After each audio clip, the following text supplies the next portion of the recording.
Hi, I'm Siobhán Fletcher and welcome to the latest edition of our newscast. This time we're going to hear a little bit about a local charity that's been working 9 to 5 to get a special initiative up and running here on the Isle of Man, if you'll pardon the pun.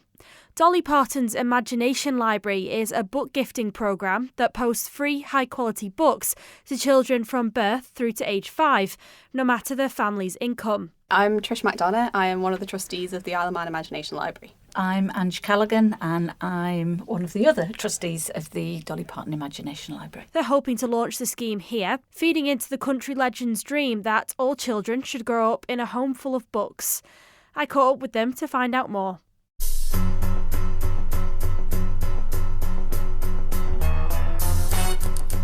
Hi everybody, this is Dolly.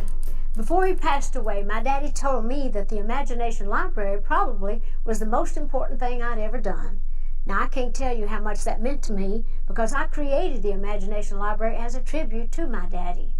He was the smartest man I've ever known, but I knew in my heart his inability to read probably kept him from seeing all his dreams come true. Inspiring kids to love to read became my mission. In the beginning, my hope was simply to inspire the children in my home county. But here we are today with a worldwide program that gives a book a month to over 1 million children. For the uninitiated who've never heard of Dolly Parton's Imagination Library and the project, can you tell me a little bit about it? Okay, so Dolly Parton's Imagination Library is a book gifting programme that posts a free, high-quality book to children from birth to the age of 5, and everyone's eligible, it's open to all.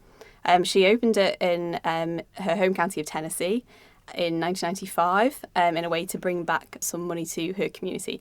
And it was inspired by her father, who couldn't read or write. I sort of vaguely knew about this because I listened to a podcast a while ago about Dolly Parton, and she talks about like they all grew up in this little shack and that like her parents couldn't read, but then she loved to read and like write music and stuff like that. So it's a big thing for her, isn't it, about just kind of getting kids to read and encouraging people. And your group are bringing this to the Isle of Man. So why did you want to bring it here? Well, from my perspective, Angela's talk a bit more about the education stuff. Mine was basically that it was a fantastic bargain. I sort of came across it, did some very late night maths that were a bit wrong, fired off an email that was like, oh, it's dead cheap, we should do this. I think on effort for impact, I can't think of anything better. It's because of the economies of scale of the Dolly Parton Foundation, and their support and their relationships with Penguin Random House, it means that you can bring it to your community. So for our perspective, in the Isle of Man, we will need to raise the money to fund the books and the postage. But we don't have any of the overheads, we don't have any salaries, we don't have any of the other sort of things, the database and that sort of thing that we would need to do to support doing this sort of programme locally if we wanted to. So it's a fantastic return on investment. The cost per child per year, so for 12 books, is £26. Whereas if you were trying to do that on your own, they estimate that it's about £143 per child per year. So you can see just immediately the return on investment, not considering all the long-term educational benefits, is enormous. And you said that are you coming at it from kind of the educational side then? Yeah, I'm a retired head teacher, so I love to think about children's learning and about the impact that reading can have, because reading it's a fundamental key in the learning, in a child's learning journey, and being able to read unlocks so many other areas of learning, so many subjects, so many chances at building knowledge and all kinds of things. So regularly reading to a child is probably the greatest gift that a parent can give. It provides a connection between them and it just enhances their relationship. It brings comfort, it brings reassurance, it brings confidence, security, relaxation, happiness, fun, all those kind of things. And, parents are the first influence in a child's learning life. And so if they can share a book with their child, it means that they're sharing a wonderful experience. They are building language and grammar skills. They're sharing likes and dislikes. They're immersing themselves in stories and facts, communicating about real and imagined experiences. And actually, they're just starting that journey of love of reading, love of learning.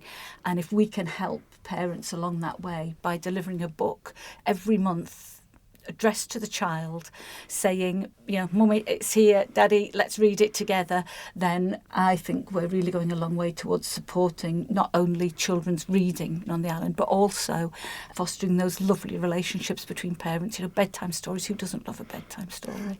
That's it, isn't it? I mean, I think I love to read, but if you ask me where'd you get that love of reading from, well, my dad read to me every single night, and I remember it being a thing. Like me and my sister up on the bunk bed reading the book, And I guess as well, I mean, similarly, my mum was a primary school teacher for many years.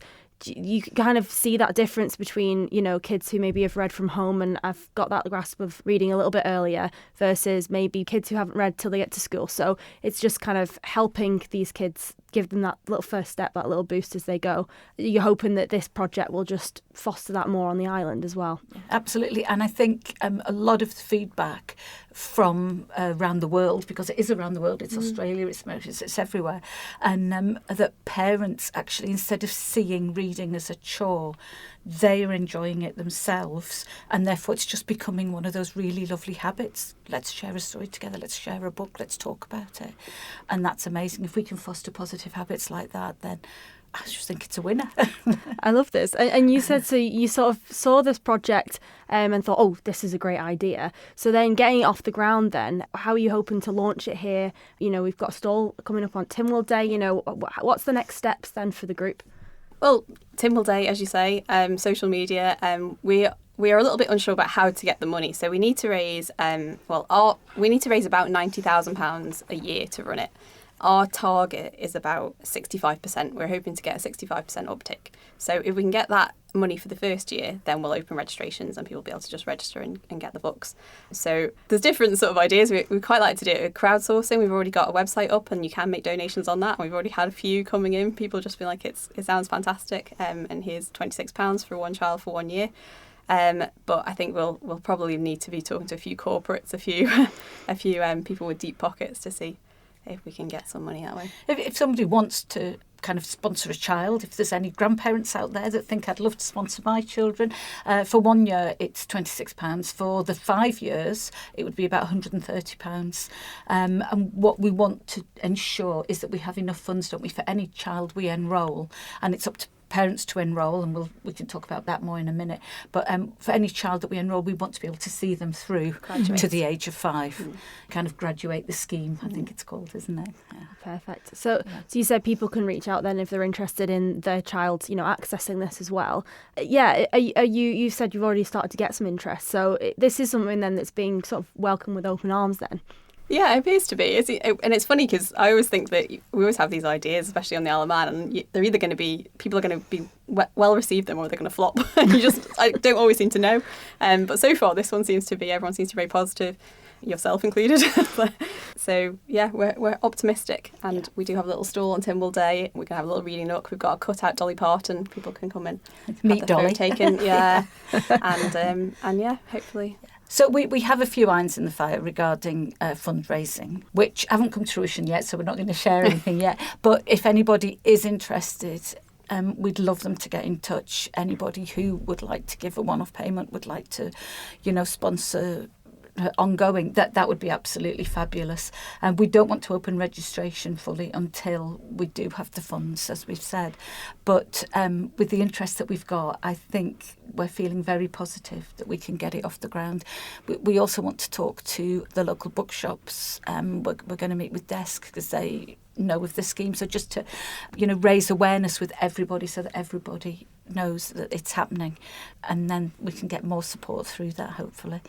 So it sounds like it's taking a lot of work, but it's going well at the minute. Yeah, early days. Yeah, perfect. Don't work 9 to 5 on it, Oh, no. Come on. It took me everything to make a Dolly pun through the whole interview there. Went down the line when you do have, families sign up then, how will this work? Okay, so family, parents and carers will be able to register online for their child. Their child has to be in the appropriate age, the appropriate date of birth, and they have to have a postcode that we've opened for registrations, which will be hopefully the whole Isle of Man. And then they are put into a group according to their calendar year of birth, and then every month the children will get the same book if they're born in the same calendar year. So we also think that it'll foster shared relationships, shared bonds between children who are like, I've read that book, I've seen that book. And we might be able to do partnerships with local libraries and things where they can go in and have readings around the books and things like that. But that's it. So from an administrative perspective for us, our focus is really on raising the money. The scheme is effectively run directly. The books are posted. They'll come via Royal Mail, which means they'll come via Isle of Man Post, and they will arrive addressed to the child, a present from Dolly. And if you're heading to St John's for Tynwald Day tomorrow, find their stall. They'll have more information, a reading nook, and even a chance to meet Dolly herself. OK, that might be a cardboard cutout, but, you never know. We live in hope. Thank you for making it to the end of the Manx Radio newscast. You are obviously someone with exquisite taste. May I politely suggest you might want to subscribe to this and a wide range of Manx Radio podcasts at your favourite podcast provider, so our best bits will magically appear on your smartphone. Thank you.